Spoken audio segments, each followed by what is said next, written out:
Yeah, well, I've been here since 1962, and that makes 57 years. But before I start, I'd like to thank the Watchung Historical Committee for their interest in my work, and appreciate you being here doing this for me, and looking forward to a pleasant interview.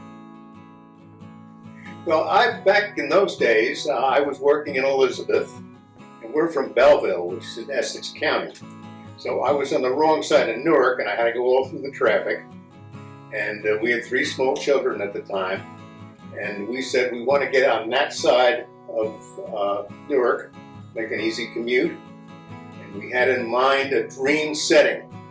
Dream setting would be a house high on a hill, overlooking a valley, and it would be probably on the first ridge of the Watchung Mountain. So we started out looking at a mountainside, and we found out that was pretty built up, and all the good lots were taken, and we continued on down 22 for a little stretch.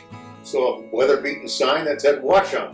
We turned in and went up Hillcrest Road to the top and found a dirt road, Ridge Road. So that's how we got here the first time. And it was a dirt road, and all the lots were for sale. It was. And we bought this one. We bought a lot, and we bought almost 3 acres for a ridiculously low sum of money, which is appreciated through the years, as you probably can imagine. And the downside of it was, here we are with 3 kids. We're a young couple, and we had an architect design the house. We built the house up, but the downside was that this was the forest primeval. I mean, this was really the wilderness up here. And my mother and father said, well, what are your kids going to play with? And what, But within a few months, houses sprouted out, the lots were sold, and we made a lot of friends along the street here, and had a wonderful experience bringing up our children in Watchung. Watchung is home.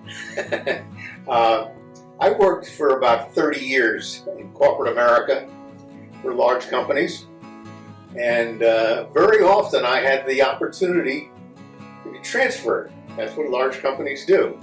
And I withstood all the temptations of being transferred, turned down promotions, etc. for 30 years.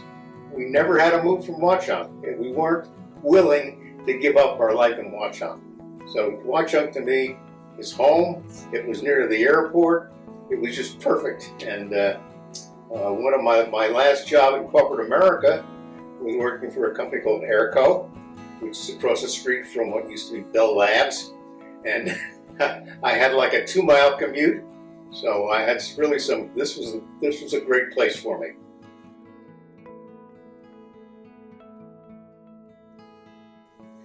Well, I began, it started with one man, actually. That one man was born in 1754. He was a soldier in the American Revolution. He served for 8 years. His name was John Allison, and he was my 3rd great-grandfather.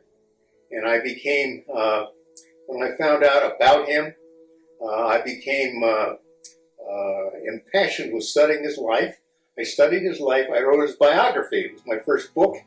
Came out in 2009. It was called The War Man, and has sold very well since that all around the world. That was my first endeavor. And from there, while I was writing the book, I stumbled on places during the Revolutionary War that had been completely forgotten, and yet they were critical, large, important places, and they were mostly in the Northeast, starting on the Canadian border around down to Virginia. One of them was here in the Short Hills, which is now Plainfield, Scotch Plains, but I found about 20 of these places. I wrote another book called The Forgotten Revolution that studied all of these places. And as I'm writing The Forgotten Revolution, I'm saying to myself, I don't even have to go outside of New Jersey to find places that were forgotten and that were critical during the war. Because Washington and the Continental Army here was here in New Jersey well over half the time in the 8 years of the Revolution. So I started writing about New Jersey. My next book was Revolutionary New Jersey, which came out a couple of years ago. wildly successful, and it just dwelt on places in New Jersey.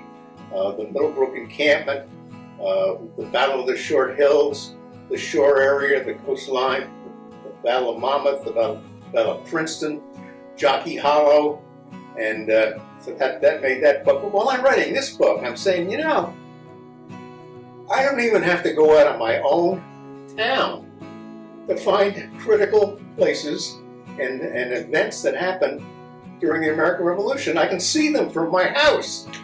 I'm looking down on a street called Valley Road that runs right through Watchung, and it's a place where the George Washington's army moved through twice, and that motivated me. I said, I'm going to do a book on Watchung, and I found out that not much has been done through the years. There's a book that came out about 20 years ago.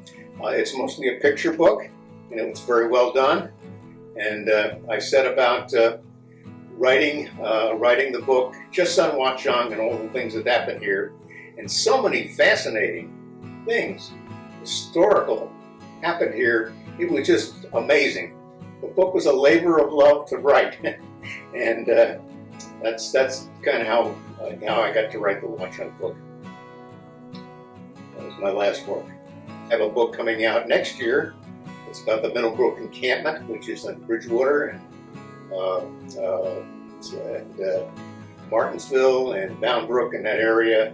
And it's a large, iconic book, 100,000 words, 60 images, and it'll be out around the middle of next year, 2021. So that's my next book.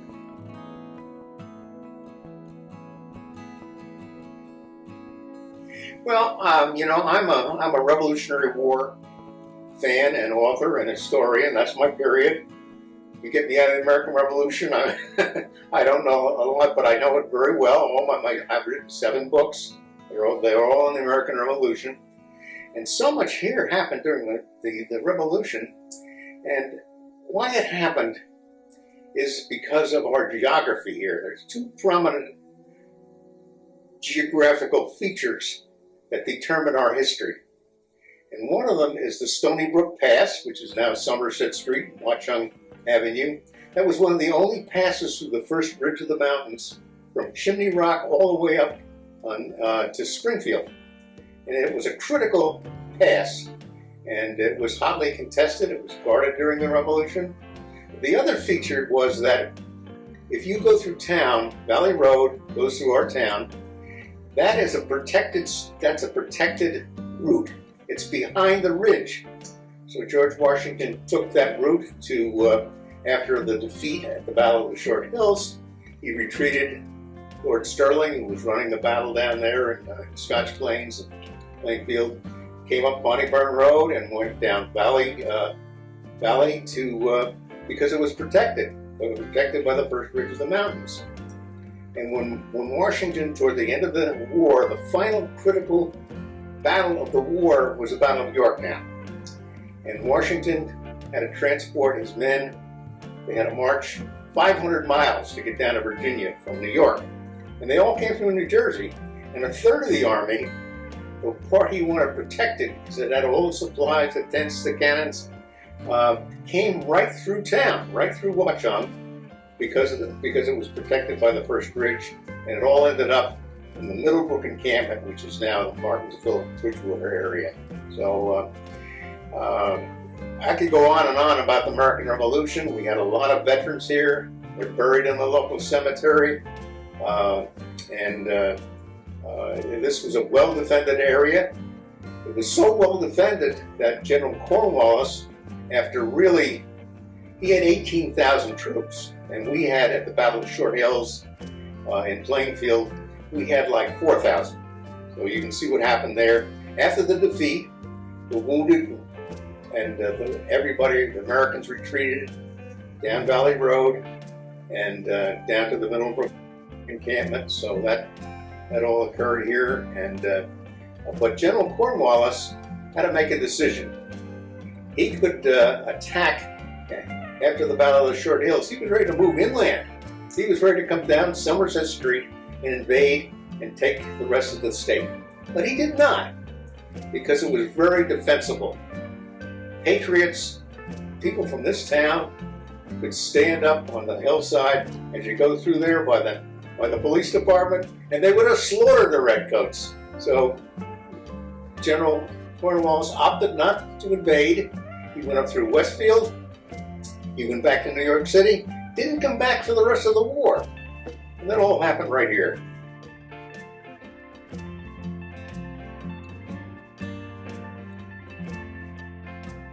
They came from Morristown in the whole western New Jersey, Warren County, and they came through Watchung. And this was the pass that they went down to the shore. You're right. And that was they went down there every year to gather the shellfish. And but here in town, we have a rich Indian history, and I'm criticized sometimes for not using the name Native American, but to be politically correct, everything I read is use the term Indian. So, but we had two reservations here, not reservations. That's completely wrong. We had two Indian camps, and one was on the grounds where Valley View School is right now, and it was on the lake. The lake was not a lake; it was a meadow, and it provided the water source, and there was abundant game. And the other camp started at Best Lake by the church, and ran all the way down to Bonnie Burn Road along the stream, and that was the other camp. And we've proven by finding artifacts in those places, and but a rich cultural Indian history sparked by that event of Princess Wetumpka, and the warriors and the chiefs and the original settlers coming up and moving into this area, and I guess that was like the mid-1600s. The original Dutch settlers moved in here, and we have the legend of Wetumpka.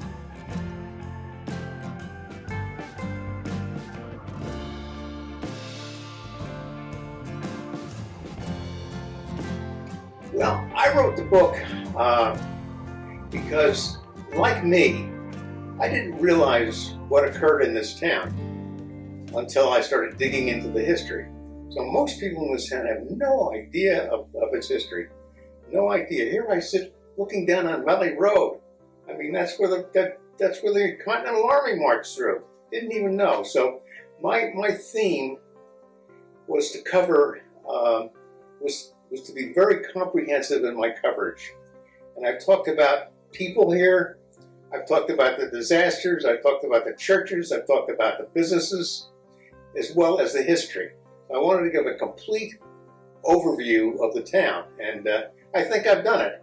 And it's not a big book, but I did a lot of research. It took a long time to write. It's carefully written, and it's now. We're not selling it because of the virus and the epidemic, but I'm getting a lot of rave reviews from critical people, from other historians, and people are trying to buy it from me. And so when we get out of this troubled time, I'm going to get together with the Historic Society, and we're going to raise some money by selling the book, and hopefully we'll get a lot done that way. One thing, and this is personal, a lot of the things in the book I have personally witnessed in my lifetime. I used to go to the reenactment in the 60s of the Legend of Wetumpka. I was there when the castle burned down. I was there when the Washington House burned down. And I was off on a business trip in San Francisco in 1973. I woke up in the morning, put on my TV, Watchung, New Jersey, underwater. And I also learned a lot. I learned a lot. This whole valley was threatened. They were going to build a dam here and inundate the place. And they almost picked this as a base instead of Jockey Hollow in Morristown. They almost picked this as a base. This is a second choice. And so I learned a lot of new stuff in my researching too.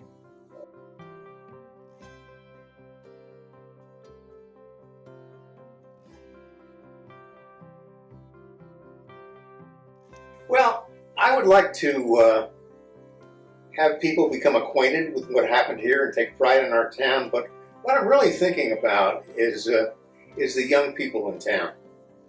The history that is taught is dull and distant to most kids. And I was selected as the veteran a couple years ago to go give a talk in Valley View School, and I had like 300 or 400 kids out there. And I started talking about Watchung and the history. A huge amount of interest and enthusiasm. So I would like to see in our schools in Valley View and the other school here, I would like to see maybe a portion of history taught about local history.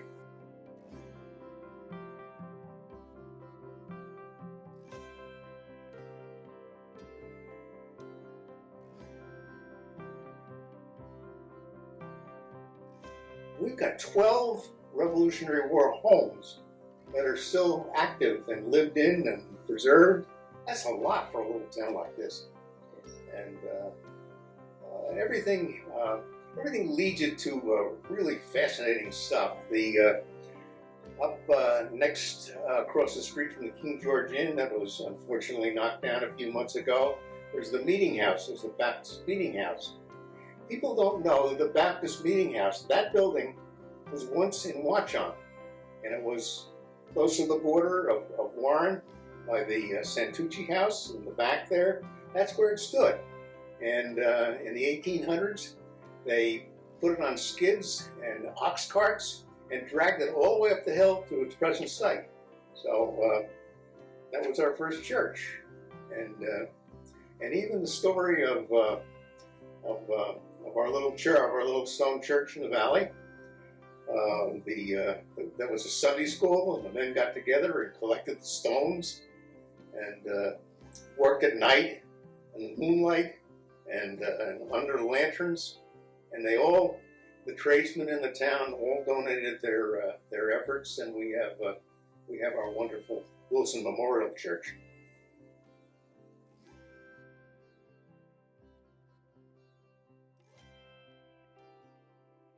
Well, there's a lot of prominent people that have lived here that I never heard of. I knew Bobby Thompson and some of the others, and I watched Billy Yard grow up as a kid on Wheatonfoot school bus, but I didn't know about Carl Banks and some of the other entertainers, Lupin and some of and I was amazed at the people, the famous celebrities that lived right in town here. Chaka Khan, she lived here, and so that was new. That was all new to me.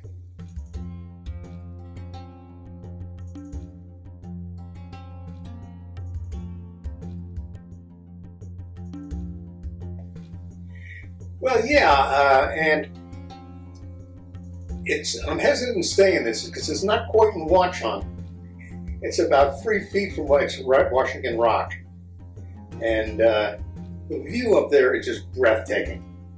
And Washington stood there and watched the Battle of the Short Hills. He directed the battle with semaphore flags, and I like to stand up there and look out. It's very quiet. It's very relaxing.